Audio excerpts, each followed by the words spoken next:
In this lecture, I plan to discuss Alexander's victory known as the Battle of the Hydaspes. The Hydaspes is the Greek name for the modern river Jhelum, which flows into the Indus Valley in modern Pakistan today. The battle was fought in June of 326 BC. The precise location of the battlefield is unknown. That is because the rivers have changed course. We do know that to celebrate the victory, Alexander built two cities. One of them called Nicaea, which is simply Victory City in Greek. The other one, Bucephala.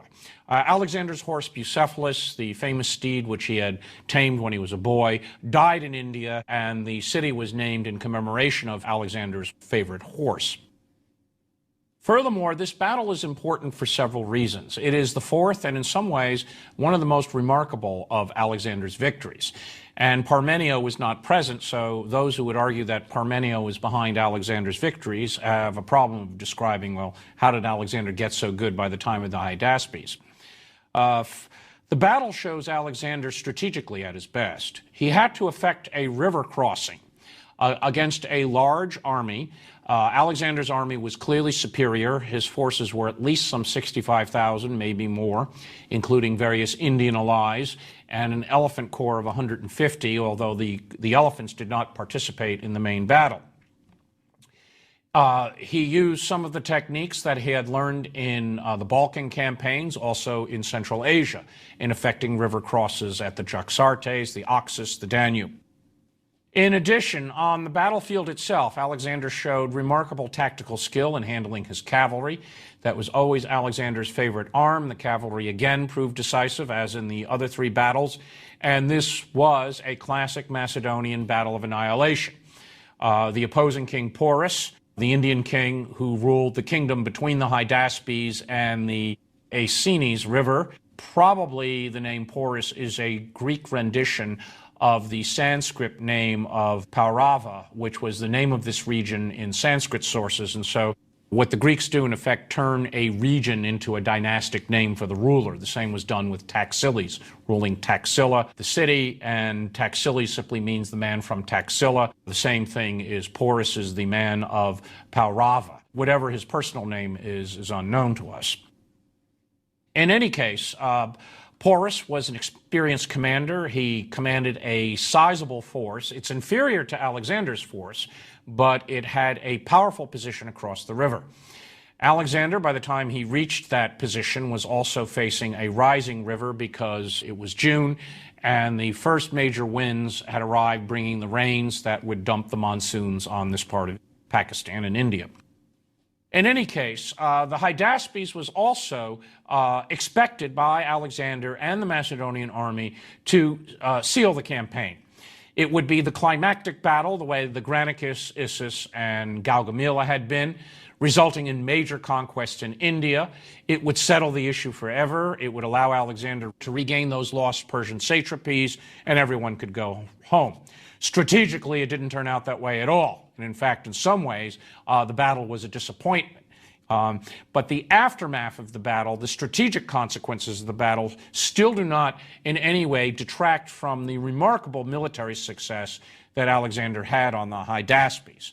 And it is therefore instructive for us to look at this battle in detail, because in some ways it shows Alexander at his best, the Macedonian army still performing remarkable logistical and tactical maneuvers that only the Macedonians could perform. And it was largely Macedonians and some veteran Greek mercenaries that did the actual fighting. The various Indian allies and many of the Iranian forces were not engaged in the decisive battle. They essentially formed a second supporting army under Craterus, which is a very instructive point. When it came to real fighting, Alexander turned to those units he depended on: the Macedonian cavalry, the phalanx, the Hypaspes, the Agrianians, the Macedonian archers and javelin men. They were the elite corps, and certain veteran Greek mercenary units that had been serving in the Macedonian army for years. The campaign opened in the spring of 326 BC. Perhaps already in April, Alexander was making preparations to resume his march. The base was at Taxila. The city had surrendered. Their king, Taxiles, his personal name in Greek is Omphis, had eagerly awaited Alexander, furnished him an enormous amount of supplies, and above all, transportation and food. From the start, it was obvious to the engineering and logistical corps of Alexander that this campaign was difficult. Anyone reading expeditions of the 18th and 19th century of British armies attempting to campaign in India, whether in India proper or these regions that are now Pakistan, they encountered immense problems in the monsoon period. The rains, and the rains are vital. They bring about 80% of the water necessary to sustain the intensive agriculture of the Indus and the associated rivers. The rains would wash out roads. They turned into quagmires immediately. There were no bridges, or the bridges were much too modest. They were swept away. These rivers could be turned into great torrents. And furthermore, you have to remember that the Macedonian army was soaking wet. It was operating in a terrain that didn't have seasons as the Macedonians and Greeks understood them, or even as the Persians would understand them. There was no definable winter, spring, fall, summer. None of this made sense. There was a dry season and a rainy season, and these were very, very different conditions from anything the Macedonian army had experienced, even in Central Asia. Central Asia, the winters were brutal. It was a bleak landscape, but the Macedonians had fought on bleak plateaus and mountainous landscape before.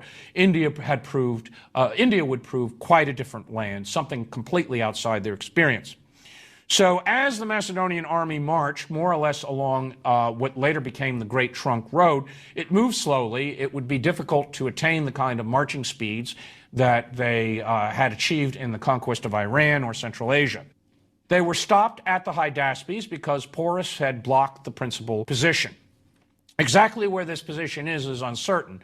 The best guess is that the kingdom of Porus essentially was centered on the modern city of Lahore, known to those who study British history and modern Indian history as the capital of the Sikhs, still regarded as an important city to Sikhs.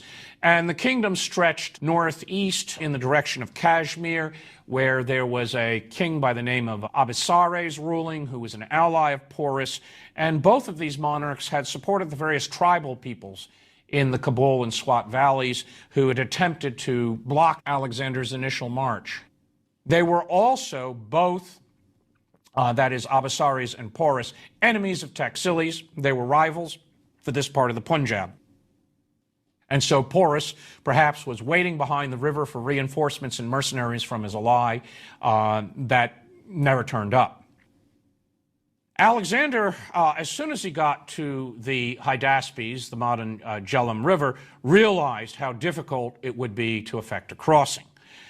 He had targeted Porus as his principal foe. He needed to win a decisive victory. He thought that this victory would essentially deliver the entire land of the five rivers, the Punjab, the former Persian satrapy of India, into his hands, and it would be then a simple march down the Indus and home. The reconstruction of the battle is difficult, as I said, because we do not have the exact location. We have a pretty good general idea of what Alexander faced, and we can draw certain inferences from the nature of campaigning in this part of the world. Alexander faced a major strategic dilemma. His army, perhaps some 65,000 strong, was stopped at the Hydaspes River, in which Alexander built a large base camp. That camp housed not only Alexander's army, but also his court and administration. There was an elephant corps provided by Taxiles, 150 strong. He knew from the start that the river was rising. Porus's army is reported in the various sources, but by far Arian gives us the best account. And this goes back to reports by Ptolemy, who was at the battle, and while not an eyewitness of every event, Ptolemy had access to eyewitness reports of this battle, and Arrian's account is generally regarded as the best, although there are problems with its description.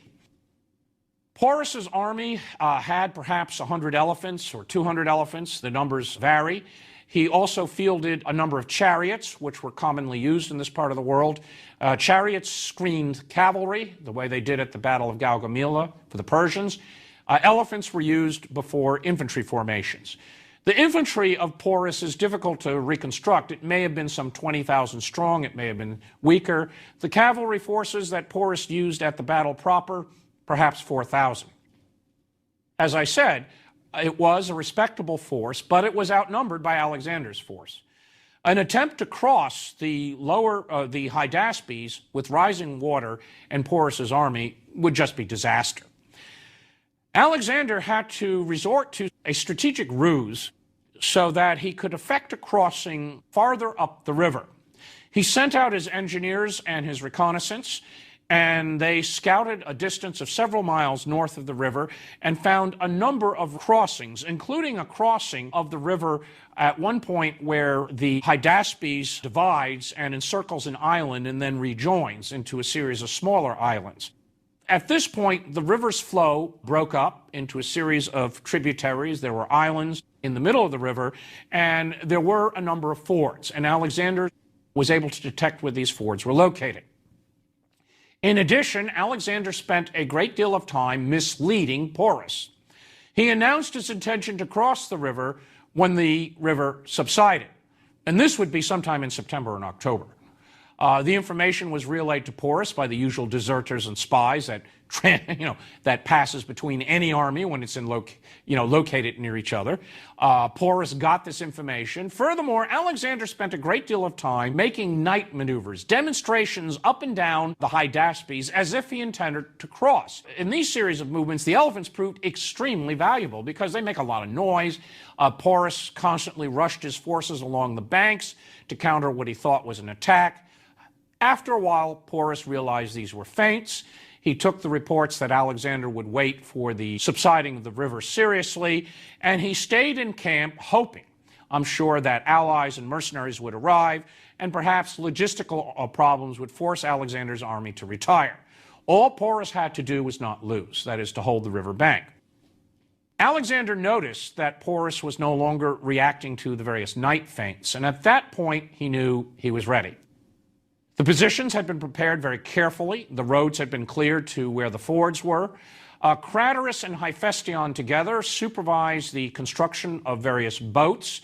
These would be conveyed up to the points where the fords were, and the boats would be conveyed in either halves or thirds, reassembled, essentially an improved version of a raft, so that the army could be floated across with its heavy equipment and its supplies, rather than just wade across the way it had done at the Danube and the Jhelum, or the Oxus, where you simply stuff the tents with straw and float across. This was going to be a major force that would be moved over, not a strike force.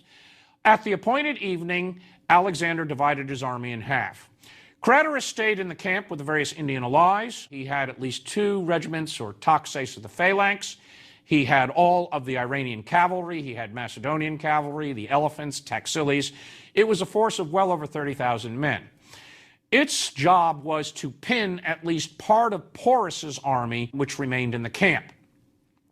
The other half of the army, which consisted of the best forces, overwhelmingly Macedonians, some Greek mercenaries, and the Daha, that is, the nomadic archers, they moved out in 2 columns. Closer to the camp, a largely infantry formation, 3 battalions of the phalanx, some of the Greek mercenaries, crossed at one point, closer to the camp. Farther north was the main crossing led by Alexander himself. There were 4 hipparchies of cavalry, that is some 4,000 men, the Dahi horse archers, Macedonian phalangates, at least 2 regiments went over. There were also Hypaspists and the Agrianians and light forces. All totaled, some 25,000 infantry and 7,000 cavalry effected a crossing.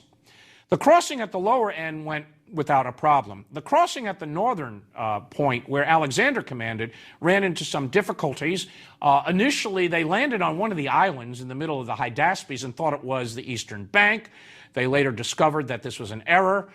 They had to then wade across to the eastern bank. There were difficulties in getting the supplies across, and apparently they were spotted by reconnaissance forces of Porus. That Porus, while he suspected the night maneuvers were ruses, was no fool. He continued to patrol along the river, just in the event that the Macedonians may attempt to cross. Sure enough, these guys got back to Porus and eventually reported that the Macedonian army was on the move. The army got across the river probably by 8 or 9 in the morning. Alexander marched immediately south reassembled the two forces that had crossed independently, and then rested his army. They ate a solid breakfast and then resumed their march.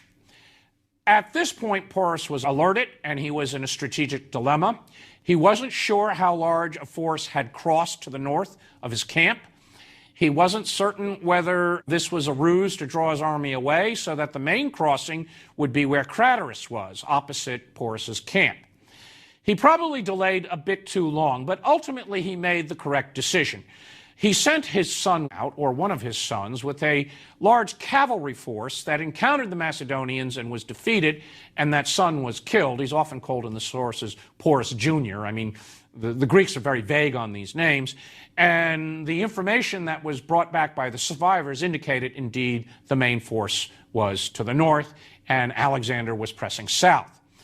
Porus then divided his army as well. He left a substantial force to check Craterus, and he moved north with his main forces. At this point, we really are uncertain precisely of the terrain, other than Porus had the Hydaspes on his left, Alexander had it on his right wing, that there was a plain that allowed for the deployment of the two armies, some probably total of 75,000 men, including both sides, engaged in this battle, and that there were hills off to the east. On the other hand, the course of the battle is well known. It would be very valuable if we'd have the topography, because it could correct some of the problems in Arrian's account. Diodorus and Curtius really don't add much, and Plutarch dwells upon the treatment of Porus by Alexander. As he says, he's a biographer. He's more interested in the character of Alexander rather than the details of the battle. So we are really looking largely at Arrian's account. Alexander's army advanced at a steady pace and then was informed that Porus's army was approaching. Porus halted and drew up his army. As in all of Alexander's battles, the opposing forces always seem to get on the battlefield first. They drew up their forces. Alexander moved forward with his cavalry. That would have been well over 5,000 men on his right wing. That would have been 4 Macedonian hipparchies plus the Daha cavalry. There were Greek mercenary cavalry, heavy cavalry on the left wing, but Alexander's right wing consisted of a very powerful cavalry force. What Alexander saw was an enemy he had never encountered before. The Indian infantry, and again, it's anyone's guess exactly how they were armed, but the Indian infantry were screened by perhaps 200 elephants. And the elephants were mounted with the mahout and archers. They were supported by infantry, and they stood as a powerful screen behind which the Indian infantry were marshaled. Alexander knew enough about elephants from Taxiles, exactly what was intended. The elephants would move out slowly in a steady charge, and it would be more of a march rather than an actual race. And they would keep formation, and they would aim for the Macedonian infantry in the center to break up that formidable phalanx. And then the bulk of the Indian infantry would follow and exploit any gaps in the Macedonian infantry and penetrate the Macedonian line. That is, Porus was going for penetration. He was going to push through with those elephants and supporting heavy infantry.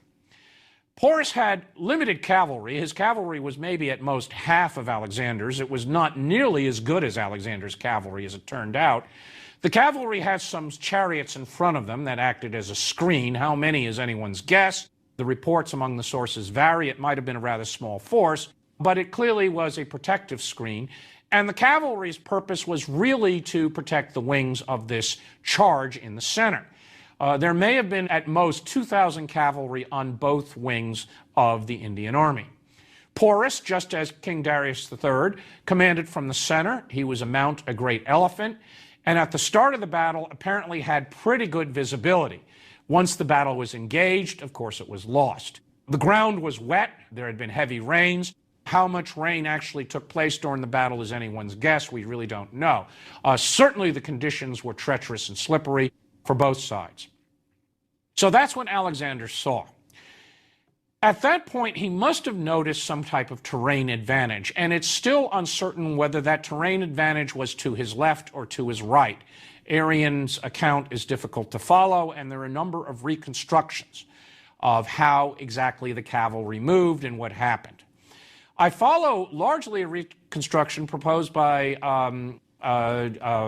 J.F.C. Fuller, the great theoretician and tactician of the early 20th century, who was one of the pioneers, along with Liddell Hart, in writing on tank warfare. And Fuller was a cavalry commander, even though he was not a scholar. There are several other reconstructions, but I think Fuller had one point right. And that is, Alexander noticed in the area where his cavalry was observing Porus's army a depression. That is a point where there could be some concealed movement. At that point, the idea came to him. What he needed to do was draw Porus's cavalry out into an independent action where it could be destroyed. And to do that required tactical deception. Therefore, Alexander turned to Kenneth, who was commander of one of the hipparchies and a man who had distinguished himself in Central Asia, had been a commander of the phalanx, and actually had been married into Parmenio's family, and his loyalty to Alexander was undoubted. He instructed Kenneth to take his hipparchy and the hipparchy of Demetrius and either move out to the left or the right. It's anyone's guess what Arian meant. And they followed some contours in the landscape that allowed for concealed movement. Meanwhile, the Dahi archers were sent forward against Porus's left wing, and they began to shoot arrows, annoyed the chariots. The chariots were in confusion as this nomadic cavalry rode up and shot at them. Porus, from his elephant, then saw the Macedonian army come into view. That was Alexander with 2 hipparchies of cavalry, about 2,000 men. It also was the Macedonian infantry, which were steadily advancing. Porus was deceived. He ordered his right-wing cavalry, apparently, to move around his lines and join his left-wing cavalry. This would give the Indian cavalry some 4,000 horse, who charged through the chariot screen, drove off the annoying horse archers, and advanced to attack Alexander and his 2 hipparchies of cavalry. And in Porus's mind, he was pitting about 4,000 heavy cavalry against half that number. Alexander's forces moved forward to receive the attack. The Dahi cavalry scattered and redeployed. And as the cavalry engaged, Kenneth came flying in from the flank and took the Indian cavalry in the rear. Immediately, the Indian cavalry was thrown into confusion. This is a classic heavy cavalry battle in which the charge, which is really a trot, you don't come riding in these wild charges, Western style, in the Western movies. The cavalry moved in at a trot, and maybe it picked up its pace for the last 20 seconds. And they moved as steady lancers. The Macedonian cavalry hit the Indian cavalry in front and rear, and the Indian cavalry was driven off in panic. Meanwhile, the rest of Alexander's army was advancing, and Porus ordered his forces forward. He saw that the cavalry was losing the battle, and he had no choice but to commit his center. The elephants moved in against the Macedonians, but the Macedonians had been well trained. They shot the mahouts above so that the elephants lost the men who were controlling them. They went for the elephants' knees, often wounding the elephants. There's reports in Arrian and Curtius Rufus both that the elephants got maddened and many of them blundered into the Indian army that was moving behind them. This is always the danger with elephants. The poor creatures, once they lose their mahouts and are wounded, don't know what to do. And any human in the way is fair game.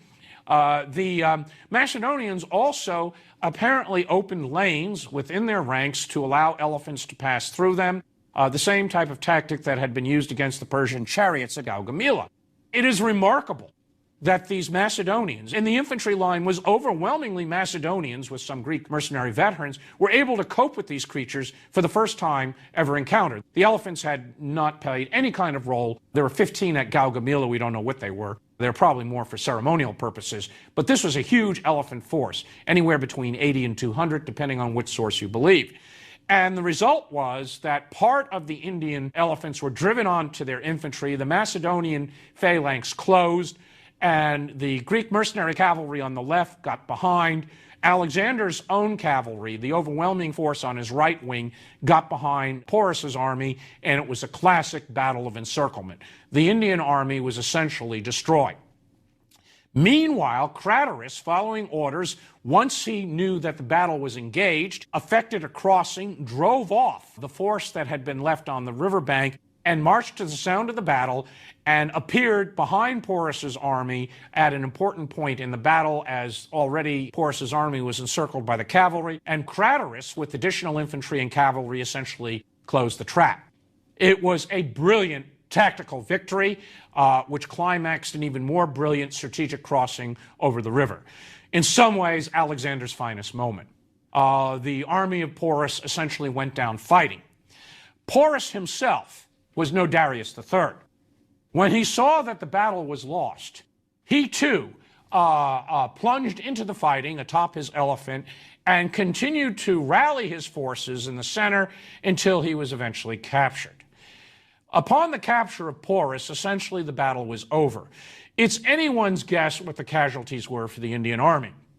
Effectively, this force had been wiped out as a fighting force. Perhaps 25% to a third of the army was killed or wounded. Many of those who fled threw away their weapons and escaped without any kind of armament. Porus's veteran army, and these were probably his best forces, was finished. Porus himself was brought before Alexander, and this was an incident that was well remembered in the classical sources and inspired all sorts of European art. There's depictions of them running from the Renaissance to the present day. According to the reports, Porus stood 5 cubits, that is 6 feet or taller. As I mentioned earlier, Alexander himself was maybe at most 5'3", and Darius's mom, Sisygambis, mistook Hephaestion for Alexander back at the Battle of Issus. So there was a considerable difference in height, and according to Plutarch and Arrian, Alexander asked Porus, well, how do you wish to be treated? And Porus said, like a king. And that famous exchange resulted in Alexander restoring Porus to his kingdom, actually enlarging it, and appointing Porus as his vassal in this part of India. We'll get to that in the next lecture.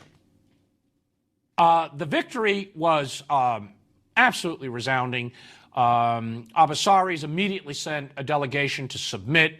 There were submissions all across the Upper Punjab. There were a number of holdouts, and significantly, the holdouts happened to be tribal confederations and kingdoms that were enemies of Porus, who was now on Alexander's side. So as I mentioned earlier, Alexander's strategic objectives are very much influenced by, his alliance at the moment with, what Indian Raj you allied with will determine who your foes are. Alexander's forces themselves had suffered perhaps the highest casualties to date. The Indian army had not broken run. The fighting had been particularly savage in the final stages of it because this army just didn't collapse. They fought on in the center. Alexander, to commemorate this victory, apparently ordered the striking of silver medallions. These were only known from a few specimens until 1973, when a horde of them were uncovered in Iraq.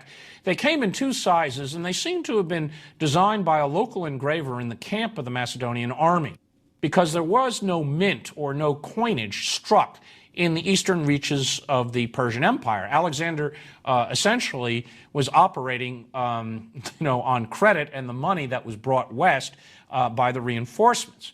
One of them, the larger of the 2, shows Alexander on Bucephalus attacking Porus on an elephant. The reverse seems to be a depiction of Zeus. There are also smaller denominations with what appear to be an Indian archer. The iconography of these coins are subject to a great deal of dispute.